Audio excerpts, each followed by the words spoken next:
तारखेला भारत बंद पुकारला गेला आहे आणि भारत बंदला मूल बंद हा मोठा प्रतिसाद मूलमध्ये दिसत आहे। आरक्षण बचाव कृती समिती मूलमध्ये मूल इथे गांधी चौकात आहे, ते माझ्यासोबत आहेत।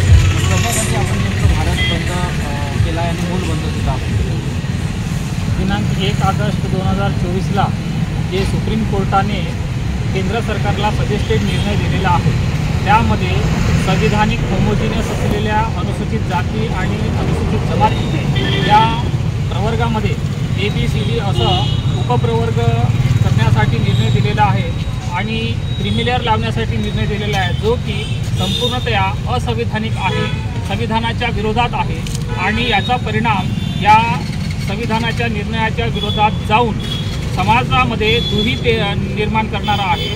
म्हणून भारतभरच संपूर्ण आरक्षण कृती समिती जी आहे मूलमध्ये पण आम्ही निर्माण केलेली आहे आणि त्या मूलला आरक्षण बचाव कृती समितीद्वारा संपूर्ण मूल आज बंद राहील याच्यासाठी आम्ही आवाहन केलेलं आहे आणि त्या पद्धतीचं सहकार्य मूलच्या सगळ्या नागरिकांनी दिलेलं आहे। त्याबद्दल मला आनंद वाटत आहे की मूलमध्येही आता कोर्टाच्या निर्णयाच्या विरोधामध्ये सर्वसामान्य जनता येत आहे। काय सांगाल एकंदरीत पुढची भूमिका काय राहील? आमची भूमिका भारत देशामध्ये 85% मूल निवासी SC ST OBC आणि मायनॉरिटी आहे। डॉक्टर बाबासाहेबांनी संविधान निर्माण केलं, परंतु केंद्र सरकारने OBCची जनगणनाचा डाटा नाही म्हणून OBCसाठी 2 वर्षापासून स्थानिक स्वराज्य संस्थेचे आरक्षण करता नाहीत म्हणून निवडणुका बंद पाडल्या।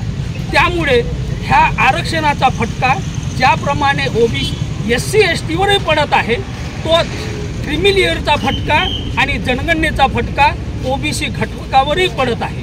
त्याचसोबत हा सरकार फक्त सुप्रीम कोर्टाकडे बोट दाखवून स्वतः मात्र हात वर करत आहे।